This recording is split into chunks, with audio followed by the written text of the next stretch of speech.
Sewer tunnels. A foul, wet air clings to this old sewer tunnel, but with any luck, you'll find a usable passage to the other side. There's also one other character that I hadn't picked up that I can. If I run out of Bond characters, and I still haven't found a delicate wire, then yeah, I guess I'll go ahead and...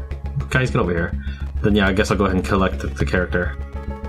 Right now I still got people that can take the Bond character spots for... I think they're called Bond characters. Let me rephrase this, hold on. There's one character left that I haven't picked up that I have access to. But since I still have these pre-generated storyline characters, I haven't picked them up yet. So either I get a delicate wire first, or I run out of characters to bond with, not counting the random monsters I've collected, or the XCOM people either.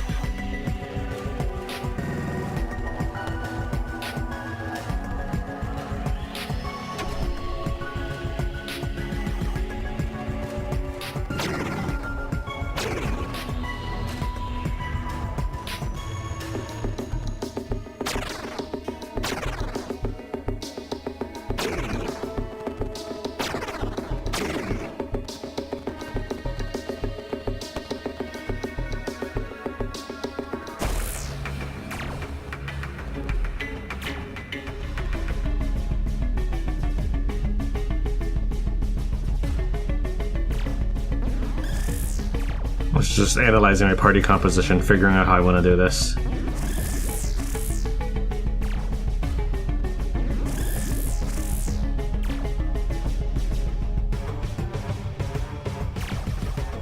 Oh, I was thinking I was going to have him blast, but his blast is even too low for that, so...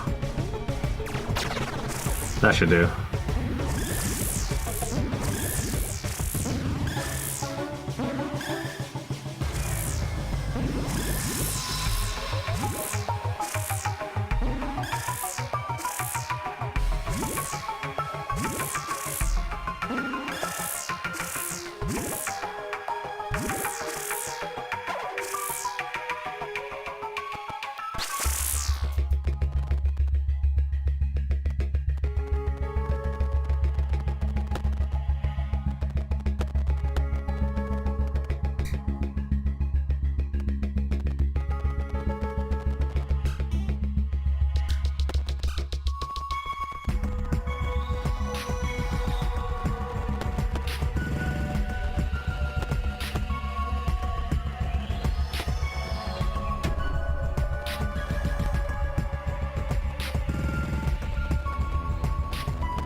Peregrine warps over. I'll have a look at that if you don't mind. Looks pretty basic. I'll have this bad boy wide open faster than a milkmaid at Mayfair.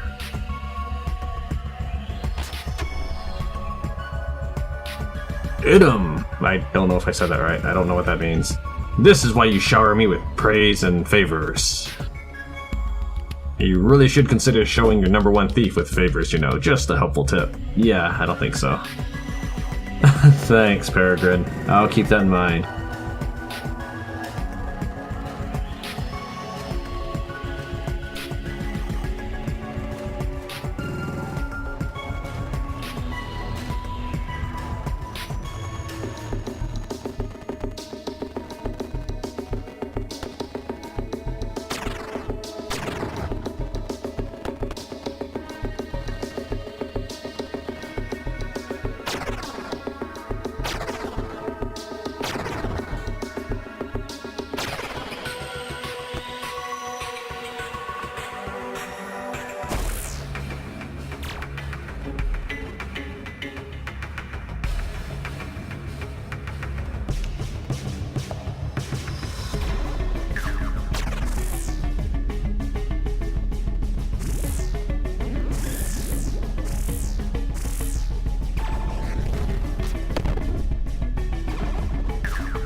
The correct exit seems that way, which is why I'm checking out this side first. Not that it seems to matter, but I'll make sure to walk over there anyways.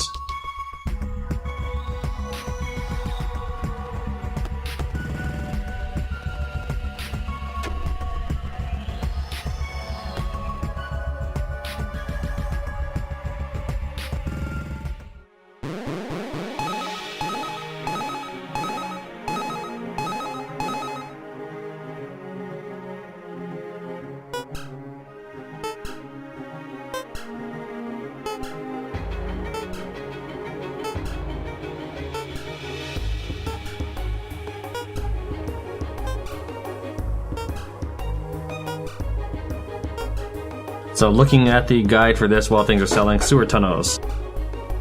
According to the guide, you would need telekinesis to reach the lodestone loin guard, but looks like I just accidentally stumbled into how you would get there without telekinesis, and that's just bring Peregrine over.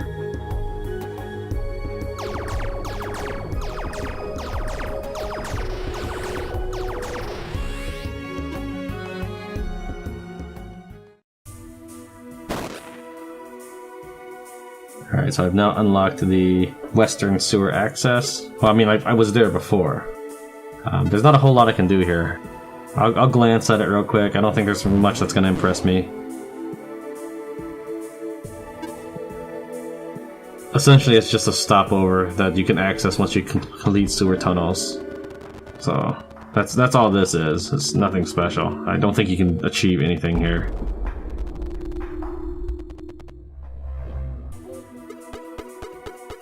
Still kind of a convoluted trip back home.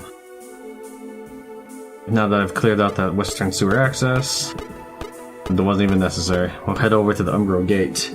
A gate marked with morbid imagery. The air is stale and cold.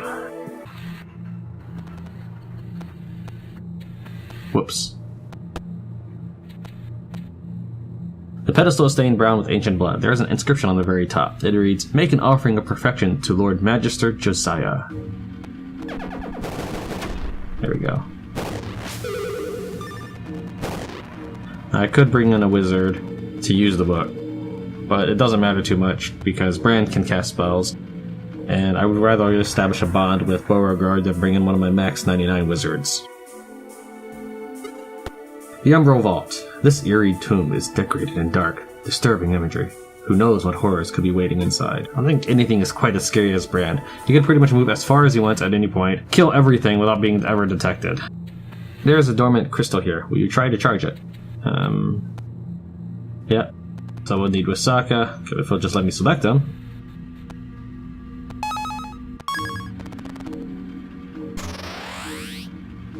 Oh, just a lane potion, alright. I can see on the mini-map that it, well, yeah, I can see on the minimap this is the only room, so that probably means that everybody's in this room. Yeah, cool. Alright, where's the head honcho? I'm guessing that's the Red Revenant. Give me that. I'll take this. Yeah, and it's probably like dark magic, but I'm gonna use it anyways in this instance. So what I'm gonna do is I'm going to stack everyone up. Then let's send Wisaka into... can he do this without drawing attention to himself? Actually, here, let me put Bran right there. Get Wisaka around the corner. Then rush Wisaka in and rush him back out.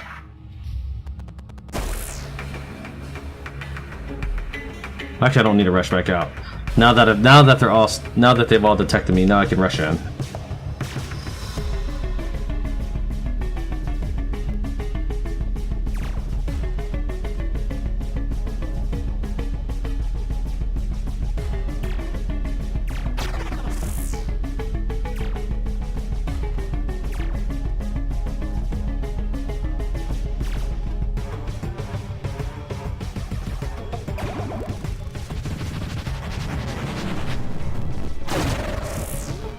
Pretty cool.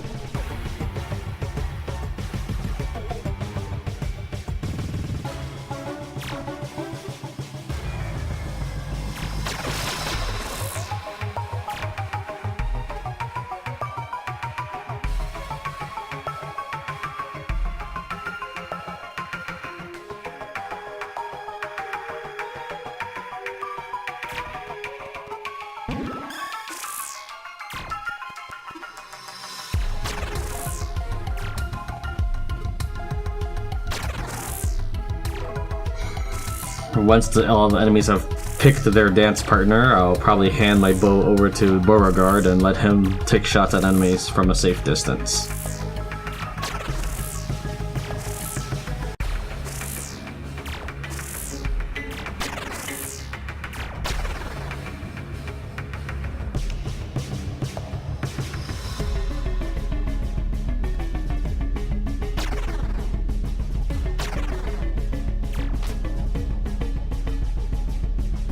I would just like to pick up the item, not attack, but that's too much to ask for.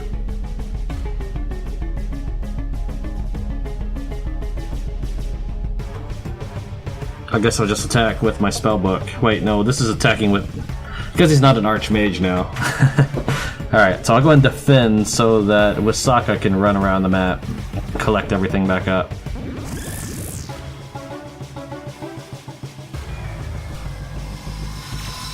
Wait, you may have dropped your pants there, Wisaka.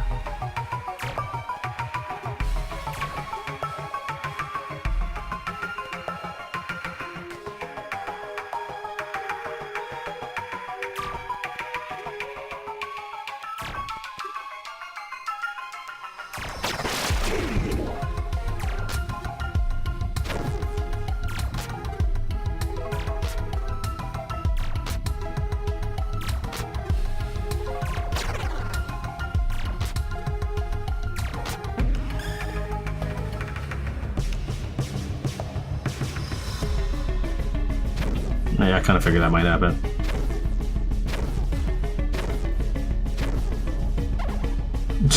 Massive fumble party.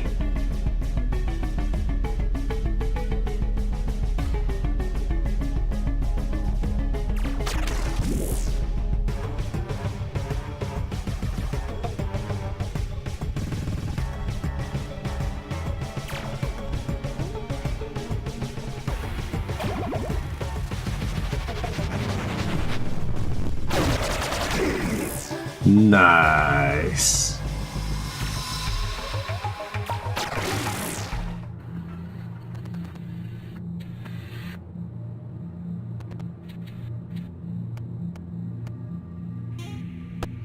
Yeah. So is that it?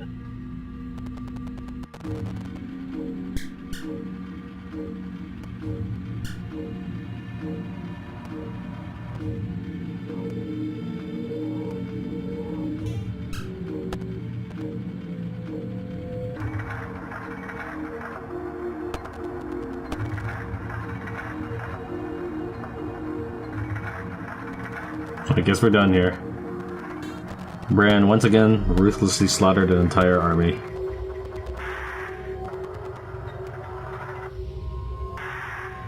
Oh, it says Blade Circle, so I might just be able to bash people over the head with that. I was thinking here was just a book. I didn't actually pay attention to what it was.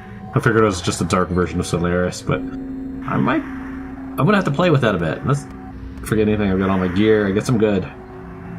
That was a good run. Well, for me it was. I mean, maybe you were hoping it would be more of a struggle, but I just like crushing them under my boot. Now, that's kind of a dilemma I've been working through, is do I just play that way, where I completely eradicate my foes, or do I try to give them some sort of fighting chance? And you'll probably hear me struggle with that for a while now, as I try to figure out what my place is in these publications.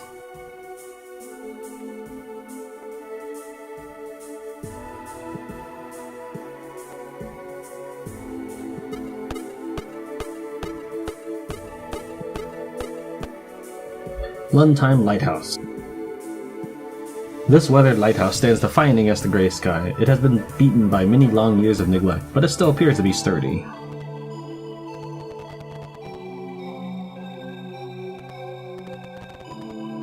The stairs are too steep and narrow for you to traverse them more than one at a time.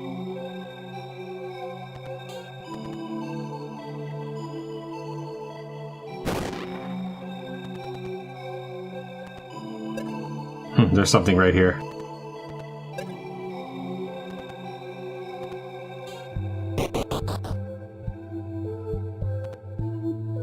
This beacon appears to be magical in nature, but there's currently no mana powering it. Someone with appropriate training might be able to restart it. Oh, alright.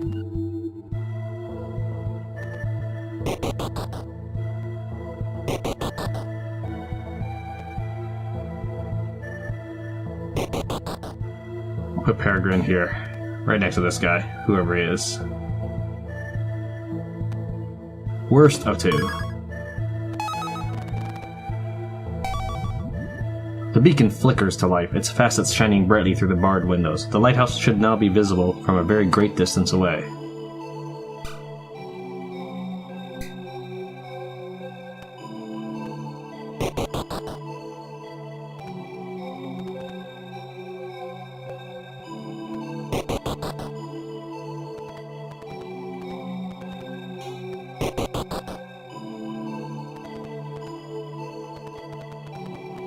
Really? That's it? If you light the beacon, a wounded Captain Logus will make his way here. Bring him a golden filter to heal his wound, and he will offer to join you. Alright.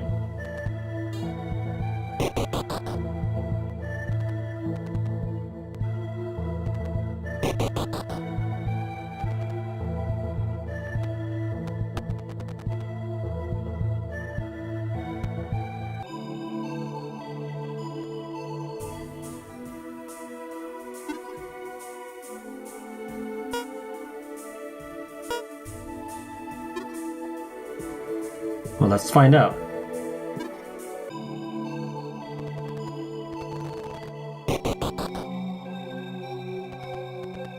Alright, hold on. Let me look more about Captain Logus. I think it should have been fine, but just in case, I'll light it later. I will first meet Captain Logus and then light it. I don't think it's going to change things negatively. Or I don't think it's going to make much of a difference, but just in case, that's how we'll play this. This one I'm going to wait for Captain Logus again. This one I need to bring some books. That one I can skip because I killed Frico. I don't know why you would ever use the chasm. It costs more than just paying off Frico. I don't think you can run away from battles. So we'll do Cave Bunker next. Cave Bunker. It looks as though a shelter was built partway into an existing cave in the mountainside here.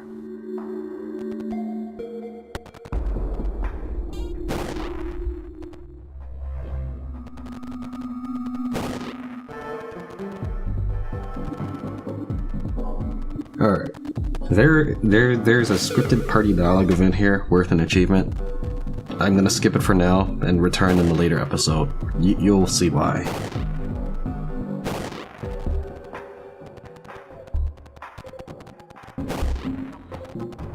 A nice homey little area.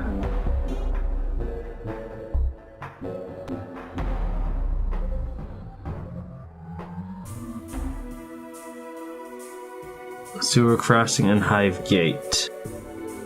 An old sewer junction that might provide a way across the water. It hasn't been in active use for many years, so at least you're unlikely to find much in the way of actual sewage.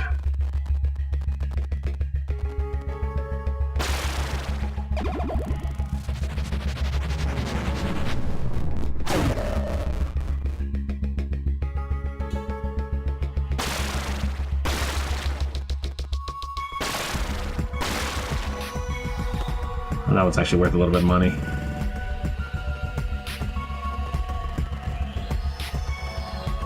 This guy wouldn't... Actually, I don't know how much a golden mask costs.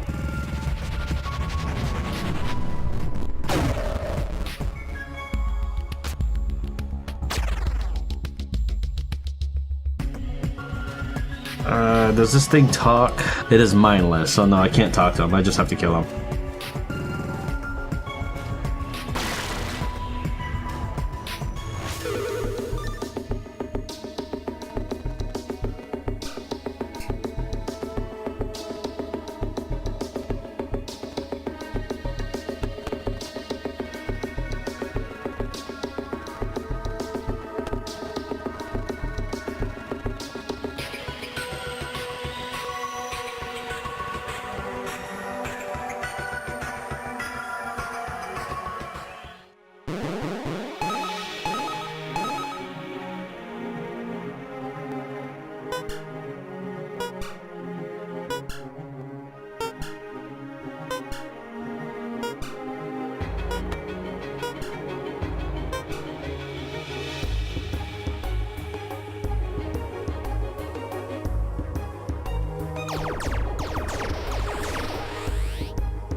That night, Peregrine comes to see you.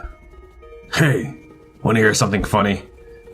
It's about the thing that got me sent out here to this rock. Peregrine sits down beside you, his eyes hidden beneath his bandana and his crooked smile cracking his face practically in half. So I'm a burglar. You know that, and I've never tried to hide it. Not much point, is there? For what it's worth, I never burgled anyone who couldn't stand to be taken down a few pegs. Mostly by accident, mind you. Hard-working poor folks ain't got much worth taking, and if you take from someone who has more than he knows what to do with, sometimes he doesn't even notice. Those ones are the best. Anyway, my habit of taking bites out of big fish meant I sometimes pissed off people with some power. A merchant here, a senator there. Most of them just went to the guards, and then a little birdie would tell me to lay low for a while, and I would. And in a few weeks, it would blow over and I'd be back in business. If a guy is a halfway decent burglar, you make enough coin on one job that you don't have to do it very often. So there's lots of time for the trail to cool off. You cut your hair, run some distractions, and you stay ahead of the curve. Choose the right targets, and sometimes even the guard doesn't want you to get caught. It's a special kind of warm and fuzzy stealing from someone everybody hates. Well, the last job I did before this mess, I hit this one mansion owned by one of the noble houses. The place was all dark, so I thought nobody was home, and I worked my magic and got inside clean as you please. I scraped together a decent parcel of souvenirs and was getting ready to make my escape when I heard something in the house. I probably should have just made my getaway immediately, but the noise was strange and I was curious. I found the door half open, and when I looked inside, there in the romantic candlelight is goddamn Senator Malcolm, up to his eyebrows in the thighs of a strapping orcish manservant. I think that orc's haft was the first honest thing that ever passed through old Malky's lips. I stared just a little too long, and the servant saw me. I ran for it and I got away, but Malky went into panic mode, started throwing money around, and all my usual contacts and guards went silent. I think one of them sold me out, but it hardly matters. Point is, Malky was terrified I would tell someone what I saw and ruin his reputation, as if he needed any help. If you went through the court, you know how it is. They give you a chance to speak, but it hardly matters. Then they brand you and lock you up. If you pissed off just the right person, and they want to make extra special sure that you'll never open your yap, then they ship you out here. They probably should have cut my tongue, right? Peregrine laughs a bit before standing up. Anyway, that's all. Now if something bad ever happens to me, you'll have to be the one to tell Malky's wife all about his romantic adventures, eh? Someone's gotta do it. Maybe it wasn't as funny as I thought, but it felt good to finally tell someone. Peregrine claps you on the shoulder, gives you a warm smile and a rare glimpse of his blue eyes. Thanks! An item has been added to your stronghold inventory. Alright, so I probably will get Rasaka like right after that. Sparkling Peak. From the ground, you can see a white building shining at the top of this daunting cliff face.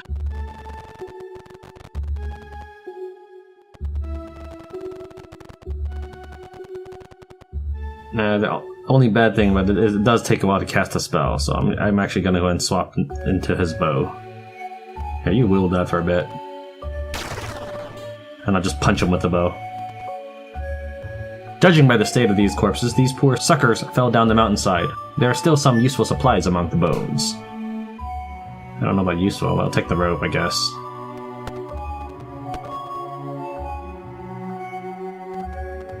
So it's no coincidence that I brought some souls here, because I glanced at this place. It'd be one of my edits, where I was kind of figuring what to do, where to go next. And so instead of you watching me decide where to go next, I kind of looked up a little bit of each area before I ran here. I didn't want another Lundtime lighthouse experience or whatever it was, whatever the name of that lighthouse is.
All these statues, so I must have broke line of sight with those two near the wall.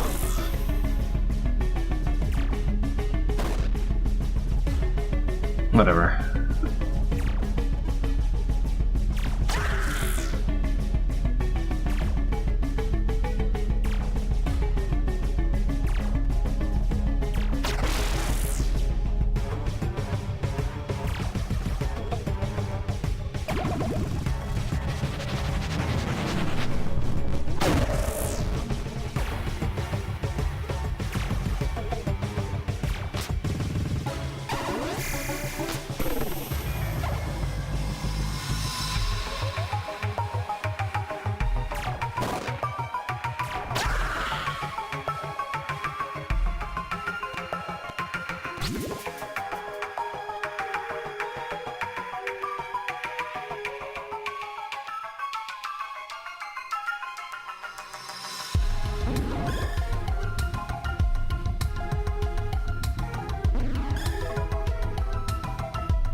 Won't let me attack her.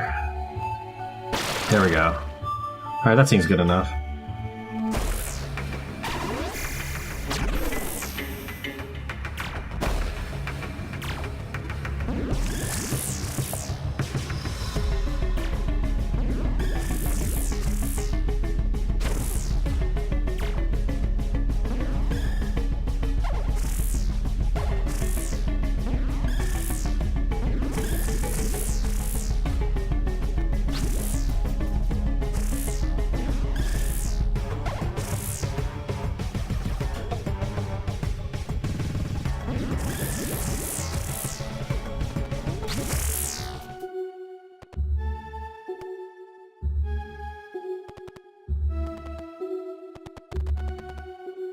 There's an inscription on the dais here. I think that's how you say that word.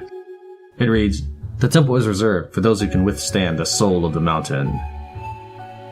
A chunk of slag you're carrying comes to mind. Will you place the mountain soul? In a minute. I'm finished looking around first. I'm pretty sure there's nothing to be uncovered by looking around, but I'm gonna do it anyways.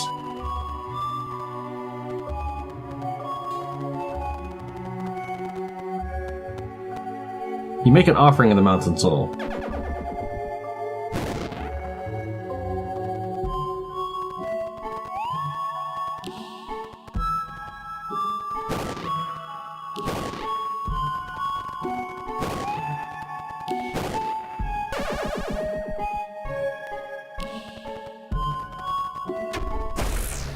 Whoops.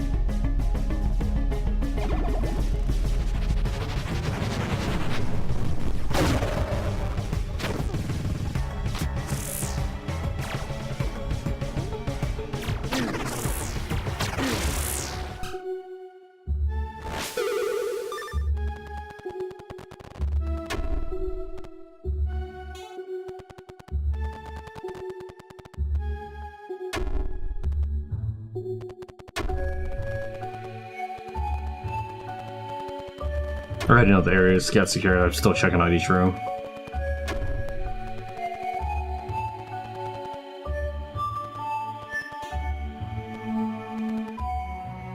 this is. Bifrost. It's a staff. Let's check it out next battle.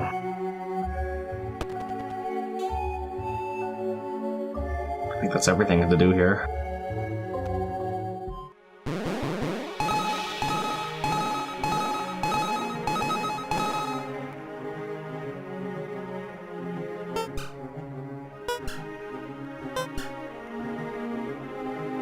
I think my family's home, so I'll probably have to call it soon.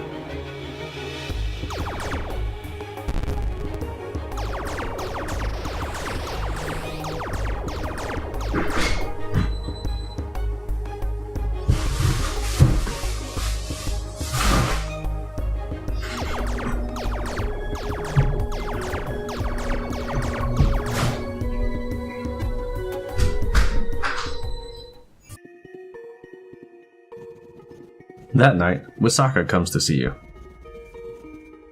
When we got on that damn lift, I admit I did not see this coming. I was heading off to find a commune of other lycanthropes at a place called Heiau. I heard it was a halfway decent place to live, where nobody gives you flack for letting it hang out. Now you know, maybe I'll still go there when all this is done, but for now I think I'm content to stay on. You got a way of bringing people together. You know it, and we all do too. Whatever you do, it's gonna be big, and I want to be there to see it. Well, I made you something last time I had a day off. It ain't worth much, maybe, but I wanted to do something to say thank you. I put it in the stash, so take a look when you get a chance, and thanks again. An item has been added to your Stronghold inventory. Alright, so that's Wisaka complete. Now I'll do one more area and then I'll call it a day, or session. Hive Gate. This strong gate has clearly been manufactured, but there are no signs of toolwork on any of the stones.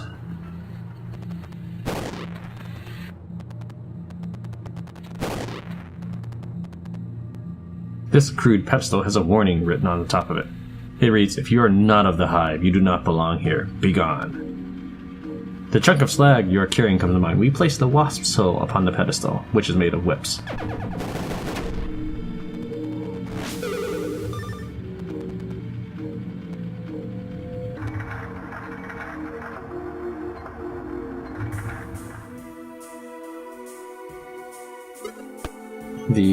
I'm not sure how to read this, Cocktail Hive.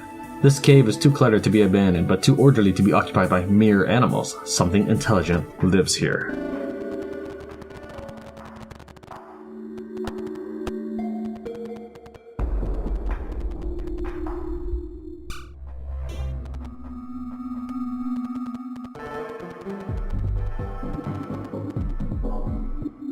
So here's a chance to try out the Bifrost.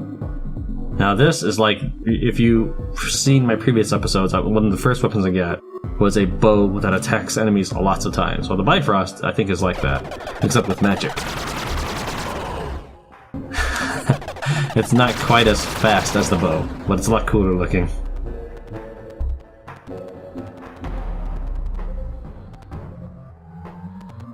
I'll pull in a minute here, I'm going to go continue exploring. Whoops, I definitely don't want to drop that.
Alright, that's all of them. That's time to start pulling switches now.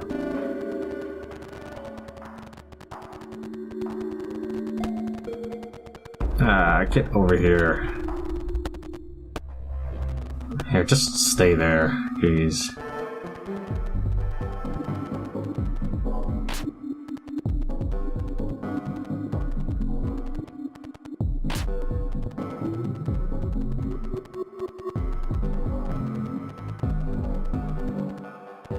I'm assuming this is where the action takes place, so let's get my crew over here. That's an okay formation.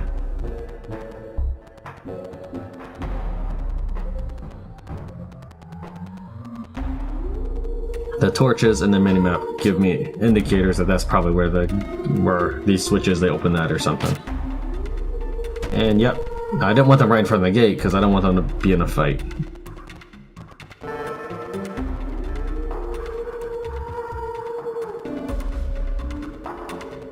And that's the big bad guy. He might make a decent companion for you. His only problem is that he's nightmarish, so if he's near your guys, they will accumulate risk. I don't like that too much, but since he's flurry, you'll probably just throw him right in the pack of enemies and let the enemy accumulate risk off of him. I don't know. For the time being, I'm going to continue with my idea of collecting a Humbaba as my chaotic monster.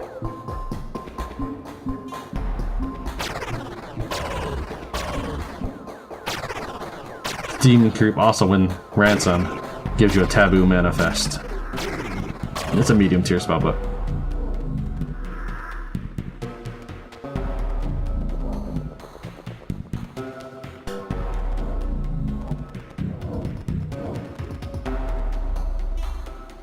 inside this chest is a magnificent whip throbbing with uneasy energy. Physical, Tangle Strike, Pain Strike. Alright, well, it does give you a 20% damage bonus.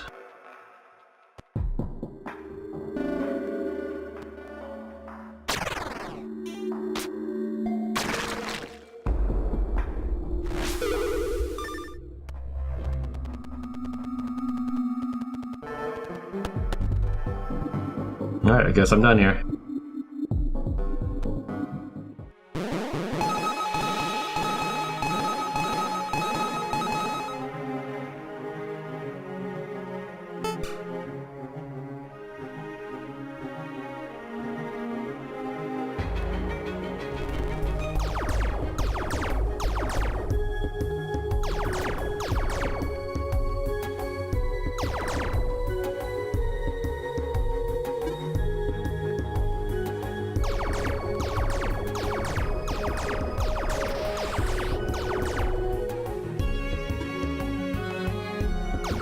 As a reminder, maxing out labor is not really a good way to get manpower. I just feel like that's the way I want to build Bato. Alright, that's it for now. Thank you very much for watching Tran Wins Master Bonds. I'll see you next time.